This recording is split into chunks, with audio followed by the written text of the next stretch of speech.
Hello and welcome to the YouTube podcast series of Citiesabc and Open Business Council with Fashion ABC and Dinis Guarda.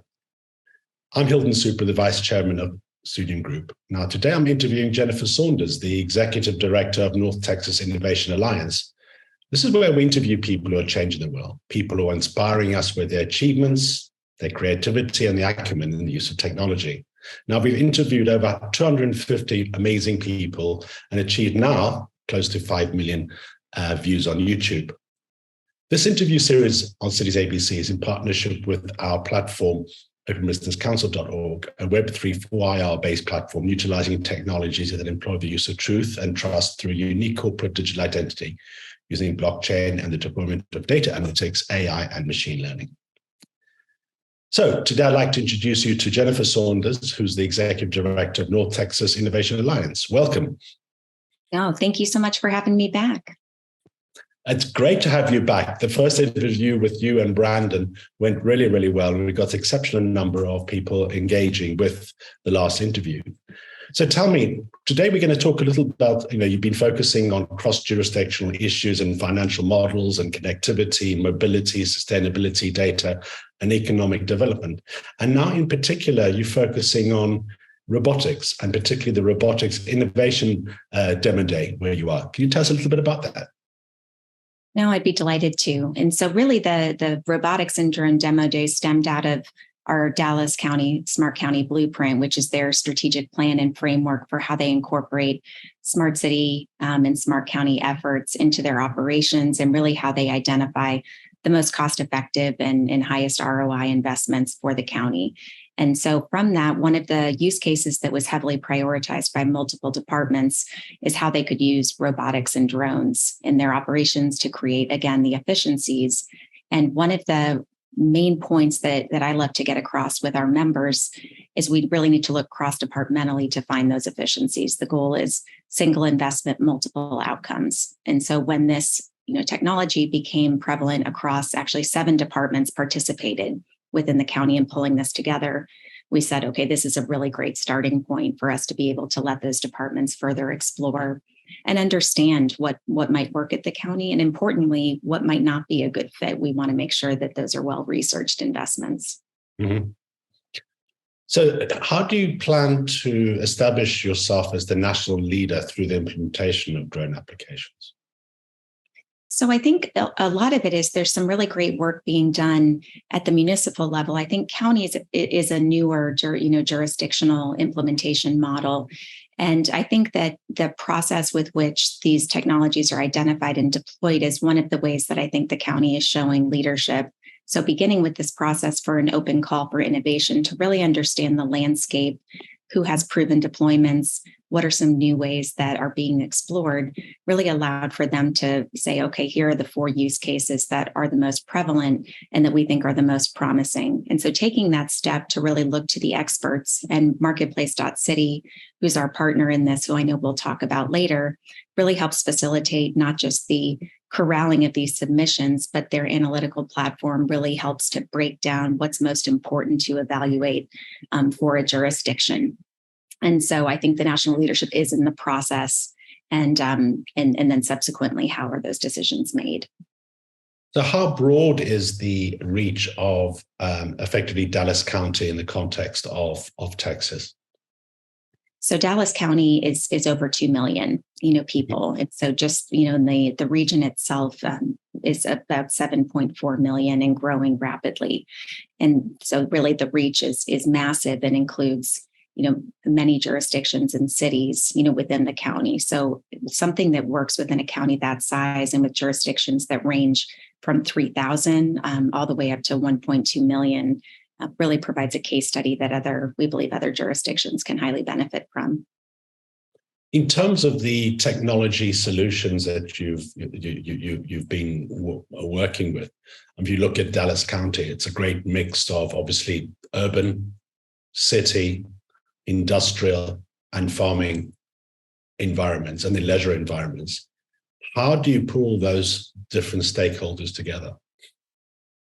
So the 7 departments from the county that participated in this call for innovation do range, several public safety use cases, obviously, but then looking at things like building efficiencies, operational efficiencies, and also things like illegal dumping. So there's also a number of unincorporated areas that abut the county lines that they're responsible for certain elements of, and going into very deep forests and very difficult to monitor areas where a lot of this activity occurs. The use of drones particularly will really help that department to be able to do their work more safely and more effectively. So I think it does have that potential to look at the really highly dense areas, as well as what's most important in the rural areas within the county. In terms of gathering together all these stakeholders who are effectively going to be attending this demo day, what are they going to be expecting to see? Well, I'll tell you, part of what we expect and expected was everyone feeling like a kid at Christmas. All of these are really dynamic, very highly visible and visual technologies. Some smart city technologies, they're not visible to the naked eye. It's a little bit harder to get that sense of what that can do, particularly with something like a demo day. And so we really think there's going to be kind of childlike excitement initially in seeing some of these, and then really understanding what are the practicalities of their use. And so we want it to be each of the 10 vendors selected will have the opportunity to do individual demonstrations, have one-on-one meetings, and also, obviously have a presence consistently throughout the day to have the deeper conversations for those that are interested. Mm-hmm. It's very interesting because, when we talk about drones, we talk about robotics, we all have very, it's quite a visual experience because it's a robot doing human-like things. So it could be as simple as a bipedal drone picking up packages in a large logistics store and placing them on a shelf, or it could be a small four-legged drone carrying your pizza to your door, or it could be have the ability to fly, which then becomes a drone. That's just what we see as the general public. Can you describe to us the range of things that you've seen in terms of robotics and their application to the different areas that you're looking for in terms of retail, industry, farming, leisure, etc.? No, absolutely. And I think the one that the public is obviously most familiar with is that food delivery, concept, both with robotics and that last mile, either for drones or robots. And I think, the applications to the public sector, and I think what's of most interest currently are things, we could do intra-building or intra-campus delivery of supplies or needed pieces that really have involved a lot of whether on foot staffing or, certainly folks that may need to get into their car to make these kind of pickups. And that obviously helps with emissions as well if you're putting these out into the world. Mm-hmm. Cleaning robots, and things that can lower the burden in some county facilities that are a little bit more difficult or honestly have safety implications, like the correctional facilities. Those can be very difficult to access and difficult to staff, quite frankly. So there's a number of very pragmatic solutions that we believe can really support budget implications, and then using some of the visible and somewhat more playful as well. So there's certainly implications to direct to consumer, if you will, as well as internal to operations. I mean, in your work with innovation, you've effectively done a lot of work with both private and public partnerships, which I think are the ways in which one can start deploying new technologies into solve particular problems. Where is the source of capital coming from when you put all these sort of projects together? So I think depending on the cost, there's a lot of talk right now around the connectivity infrastructure, whether fiber or 5G and whatnot. And if you're looking at a heavy geographic area, or certainly a broad one, there's typically public and private investment, whether formal partnerships or commitments via contracting. They certainly need to be, both from a CapEx and an OpEx perspective. I think, there's certainly some models coming out around revenue share dependent on the solution. And for things like drones and robotics, I think that, one of what we're hoping to come out with is, one, creating environments like Curiosity Lab where the testing of forward-looking solutions can be, and that really helps smaller companies get through their roadmap more quickly, or certainly the demonstration they're in. And I think the public sector can play a large part, whether it's use of facilities to really get on the ground. I think campus environments are very appropriate, but financially, it really does obviously depend on the type of investment and monitoring required to obtain it, but also to operate.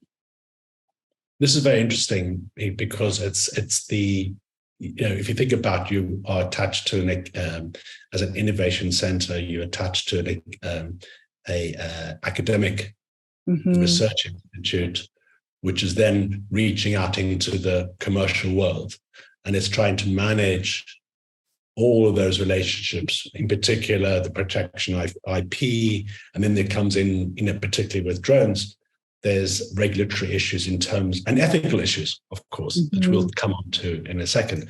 But talk us a little bit about the constraints that you find when you try and put these together.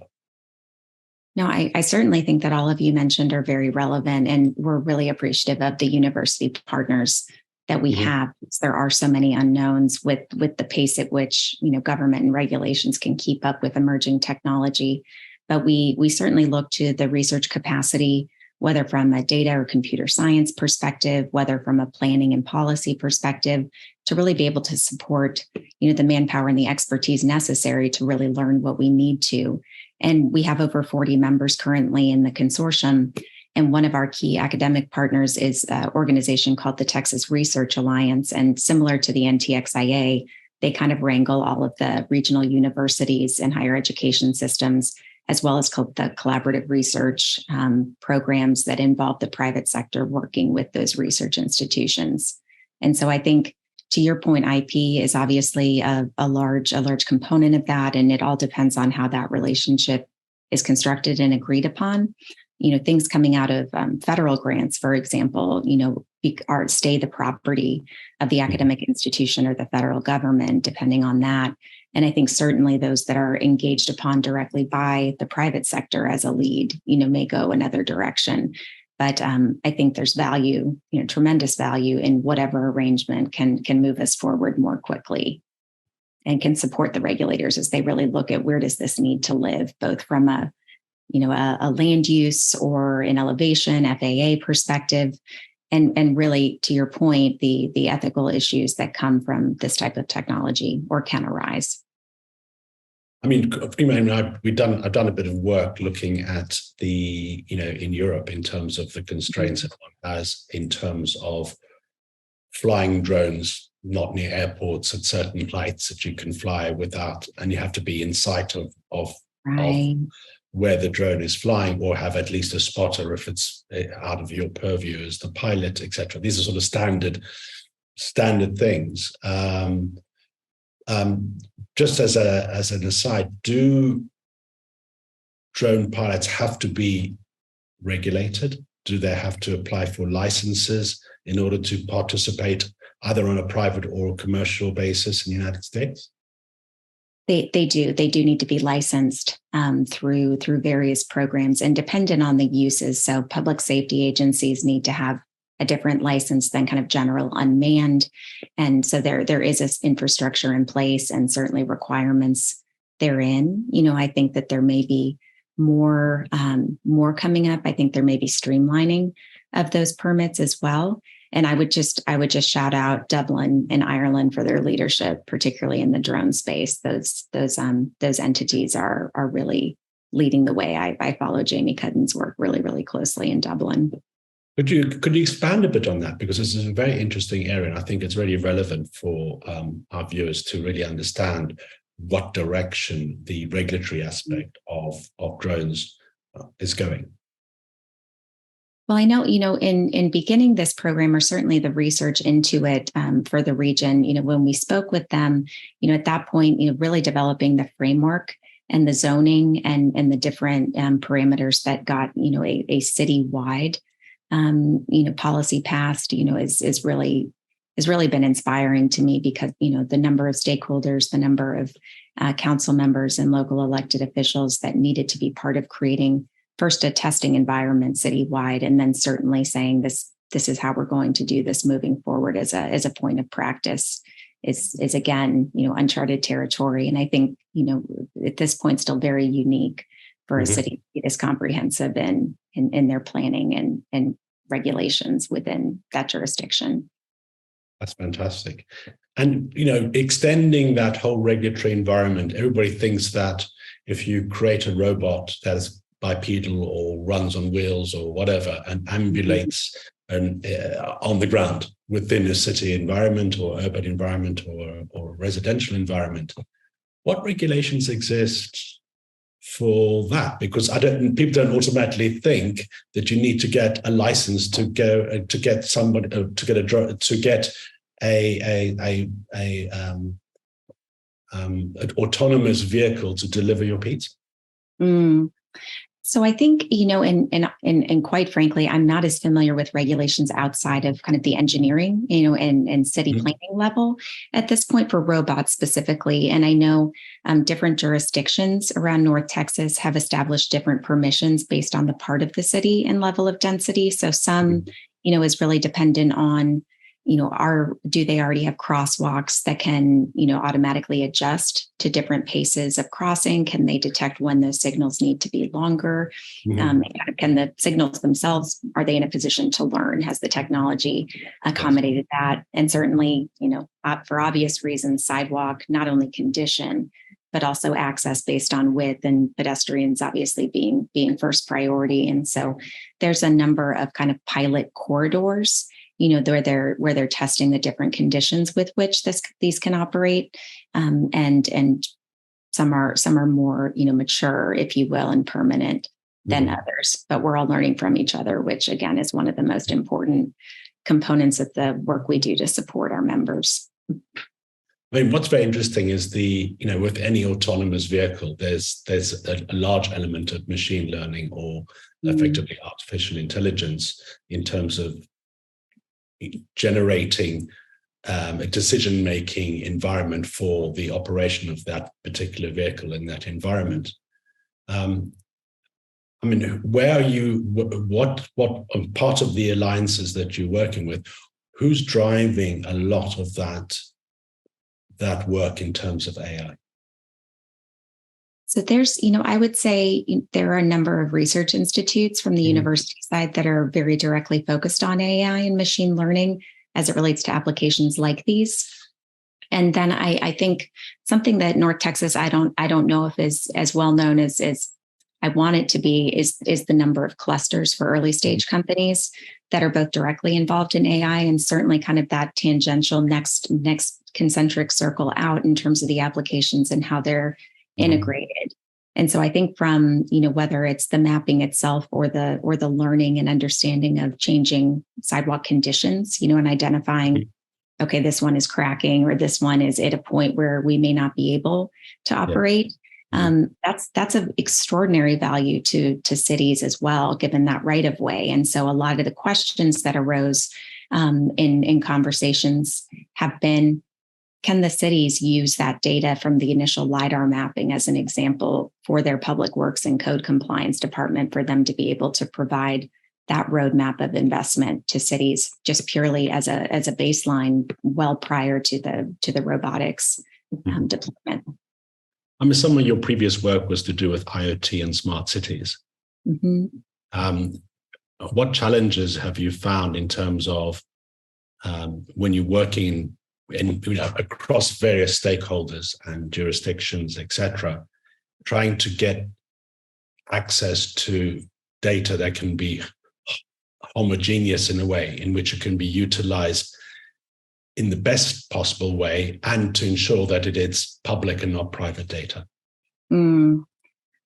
It is an excellent and complex issue, which I know is why we're talking about it. But I think, certainly when we look at different jurisdictions, one of the biggest challenges is the different stages of readiness, from a baseline infrastructure standpoint. If even ERP or business warehouses haven't been updated in 20 years, they're certainly not prepared for the amount of data and standardization that's necessary. And so looking at that continuum of step by step, here's the pathway and the building blocks necessary. That's a big, important piece where cities can almost peer mentor each other within the region in terms of here's how we got here and whatnot. And then I think when they're ready, obviously the inbound amount of data flow, those extra, potential breach points, that come from IoT, those are all pieces where the coordination of investments on the cybersecurity side between local, federal agency, there's regional cybersecurity centers here in North Texas, kind of et cetera, et cetera. And so there are so many layers, obviously, to deployment of IoT that come, even before the interoperability piece. But certainly that's where the value is, and it's really a waste, obviously, if that data can't be actionable. Mm-hmm. But I do think, from the standpoint of standardization, I think that's become easier. I think the more cloud deployments and layers that come into play, I think, when we started in 2015, there was so much focus on, whether it's we have to build our own platforms or this thinking that some vendors were still insisting, if you don't use our layer here, you can't use the top layer. And I think it's similar to business intelligence and that movement in the late 2000s. And that decade is really coming to the understanding that you have to be interoperable. It has to be open is really, really critical.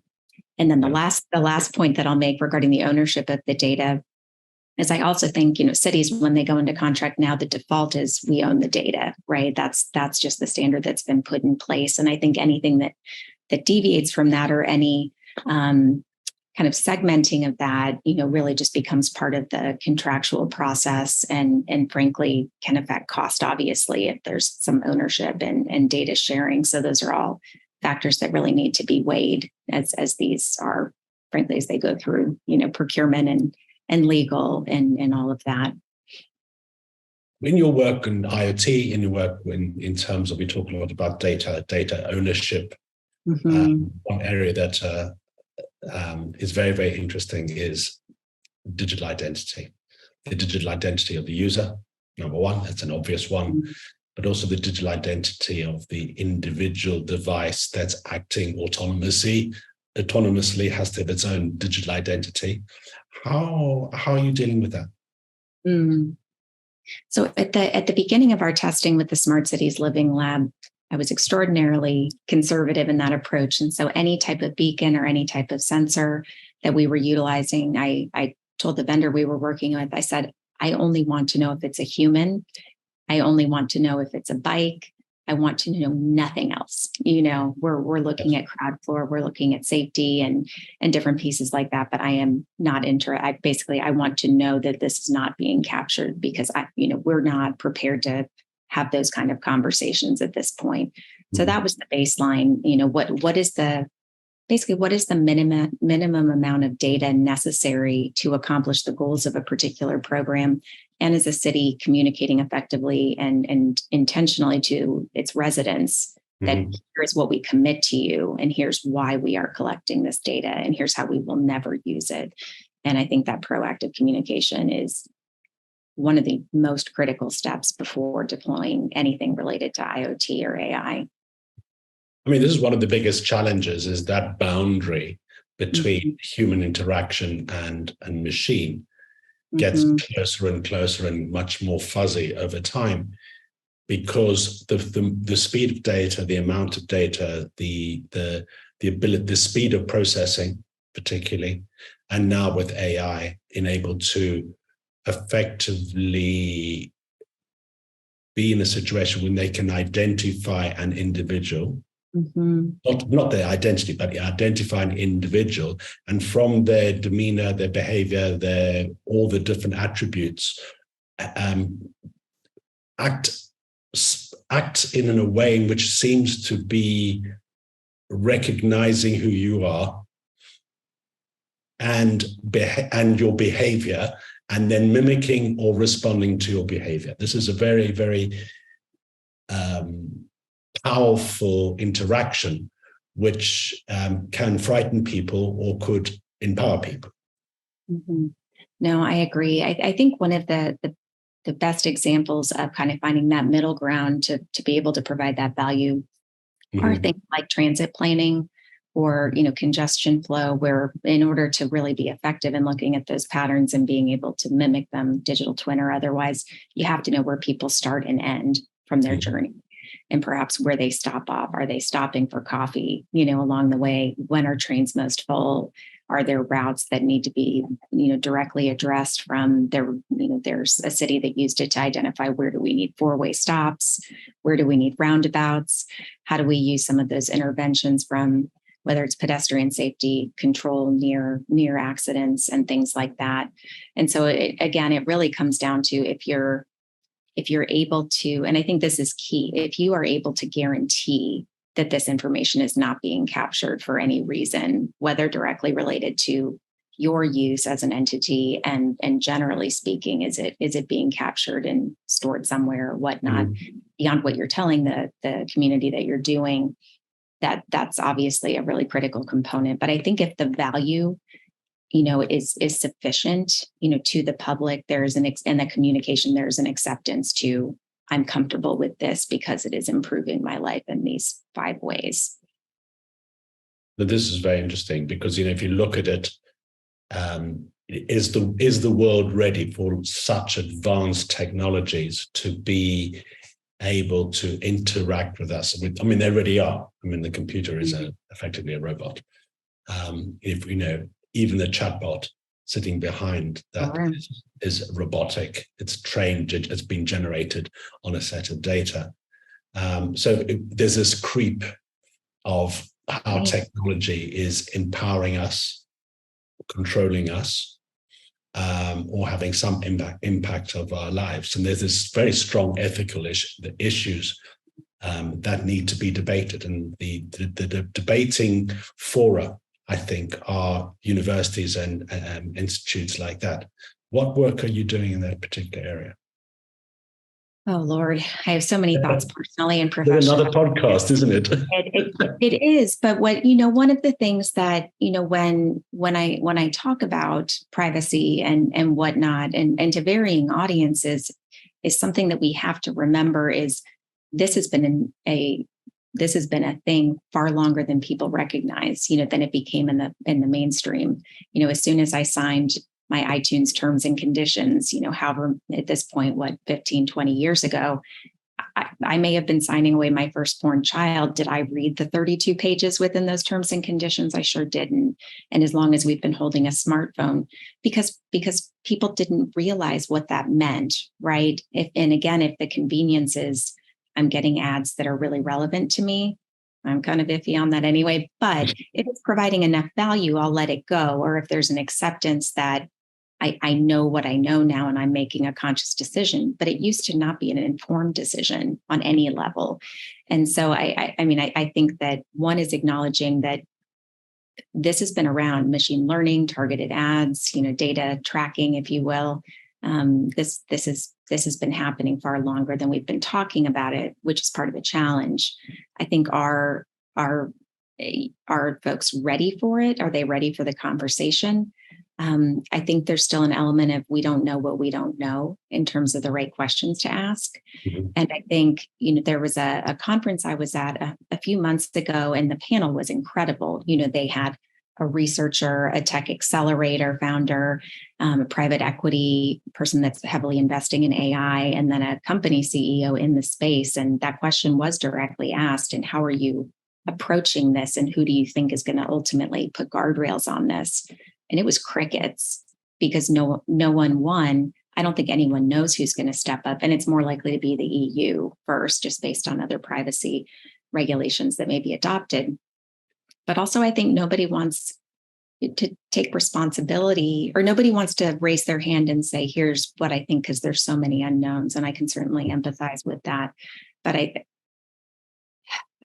think I think every type of entity needs to kind of step up and say, we're willing to make a decision and perhaps be wrong in an incremental way. And that risk tolerance for understanding that we won't know until we make a concerted effort to get some controlled, pragmatic information with guardrails, even on testing potential solutions and ways to again, I think putting guardrails in is the best way I can describe it, because it's not going to go away, in part because there are so many valuable applications of it.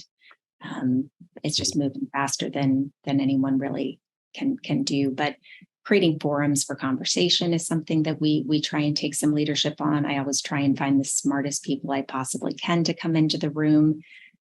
Legal, the legal sector is one of obviously the most learned and the most, understanding of the direction that some of these decisions are happening currently. And so there's a gentleman that I frequently call upon at a firm here who's the global lead for their cybersecurity and privacy practice. And I just say, can you come please and tell us what you've learned in the last 6 months, or 3 months even, because it's moving so quickly. But, there is no one human, or one group of people that really can even wrap their arms around it enough to make some efficient recommendations. That was very long-winded. I apologize. There's so many facets to this particular issue. I'd like to sit down and talk about this a lot at length with you, because it's a fascinating space. And I want to sort of just switch gears here and talk a little bit about, you mentioned it would be for marketplace.city. Can you tell me about its, first of all, what is it and what's its involvement and how does it connect the vendors in Dallas County and NTXIA? No, it's really an incredible platform, and they've been a partner of ours for several years. And what they've really done is created a platform and a mechanism to simplify procurement and procurement processes for municipalities. And so what that can look like is being in compliance with all of the regulations that procurement has in place. There's ways to streamline, the gathering of information, simplifying the procurement applications themselves, and then providing this analytics layer that helps to understand the compare and contrast based on the factors that are of most critical nature to the jurisdiction. And so for previous challenge, we've done a couple of kind of calls for solutions and understanding the landscape. The first one was on revenue generating solutions. How is the private sector thinking about that? How are they creating models that effectively work with municipalities, and what are the guardrails there also in terms of monetizing public infrastructure? But, we said, here are important factors to us. One, it's, how short-term or long-term for deployment does this look like? Two, obviously, where have you done this before and what have been the tangible outcomes? Three, to what scope would a testing ground need to happen for us to really be able to extrapolate? Because a whole city's deployment of curbside monetization is not realistic for a first phase. But if you pick too small of an area, does that really give enough information to be able to know what that could look like? So we told them, here's the factors we want you to be able to group these submissions by, so we have a really easy, surface read to be able to know who makes sense to move forward with. How, in terms of marketplace.city, does it have an application to, is it very US centric, or does it have any, can it become more of a global platform and multi-jurisdictional? I think it absolutely has global reach. I think the mechanisms and the algorithms and the teams, certainly, I think it's something that's applicable. And I'll need to check in with them and just make sure that they aren't already operating globally. And I may not be aware of that, because it's entirely possible. I believe for sure they've worked with Canada. And I'll want to kind of fact check that for you and see if they're already there or have short, in the very near term. Thank you. This is sort of a pragmatic and philosophical question, is that a lot of the work that's been built around the university in Dallas and Dallas County and the NTXIA and then the IoT devices and all the technology and all the partners is quite US centric. What are your thoughts about trying to deploy what you know outside of the US into other areas of the world, and what challenges do you think you would face in trying to adapt to these different cities, different cultures, etc.? And so just a clarifying question would be the model of the organization itself or the actual projects? The project. Sorry, I was talking about the projects. Oh, no. Absolutely. There's kind of two different factors there. So I think, at this point, we work with, I would say over 100 cities globally from information sharing and from just a general communication, keeping in touch perspective. And so, we've used learnings, Dublin as another example, London, some in Lisbon, and other parts of the country and the world. Japan most recently, actually, we were able to be in Tokyo and learn a great deal from their approach. But so I think, what I would hope is that what we learn can help others move more quickly. I think from a physical deployment standpoint, we speak about, could we have, startups or innovative technology or research be planted, and be able to either have companies come to the US and to Dallas-Fort Worth, or some of our most innovative companies, can they go and enter those markets and be part of the solution, and looking at what that would take as well. So those are, I often joke, there's a lot of things that get above my pay grade, but I want to do everything that I can possibly do to enable the above my pay grade decisions. But certainly we want to be as supportive from a information sharing and a lessons learned, and providing visibility to what's happening here, in the hopes that it might be beneficial to others and to the companies that are here. Can you tell me a little bit about some of the challenges that the stakeholders that you're dealing with are having, given that a lot of the capital that was coming into this technology-based industry has effectively, with recent the economic environment, the availability of capital from investors, etc., has fallen off quite significantly. How are the companies now reacting to these changes and challenges? So I think, there's certainly a lot of kind of preemptive adjustments that are being made that may be a little too early, in terms of downsizing or whatnot. I think the decrease in capital inflow has led a lot of companies, or smaller companies particularly, that I'm seeing, to really look at collaboration amongst like-minded or intersectional, technologies, and maximizing what they have. In some cases, it's as kind of pragmatic or not super interesting as, can we share, accounting systems or financial, or can we share some of that back-end operational needs from a OpEx perspective, just for the company itself? Can we share facilities for testing? Can we find new ways to be able to conserve costs while making sure that our technology and our company growth continues to advance? But there are certainly sectors, within the technology space or within the connectivity space that I don't think have been impacted. And some of that is based on federal investment that's coming in. So there is less volatility in that shared public-private partnership investment space.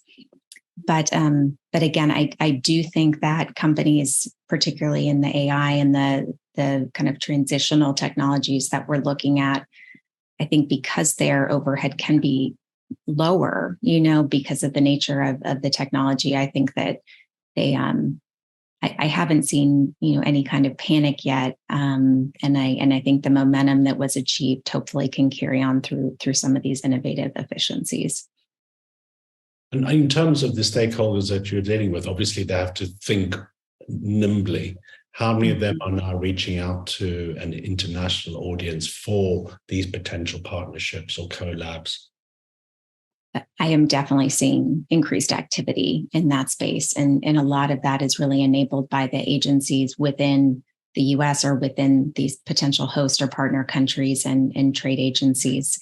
But that's certainly something that I know that everybody is really looking to maximize from an exposure standpoint and an investment standpoint. So we are seeing a lot of that activity, both outbound and inbound.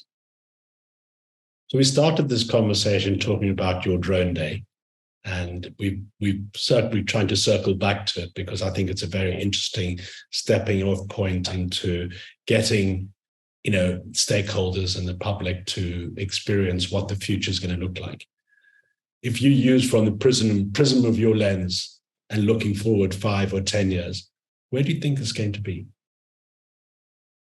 I think in 5 or 10 years, the hope is that, one, the agility of these investments. And I think that the deployment, because there's so many kind of cross-use case, if you will, outcomes, that it'll be much more easily facilitated from a purchasing and a deployment standpoint. I think there will be so many best practices in place.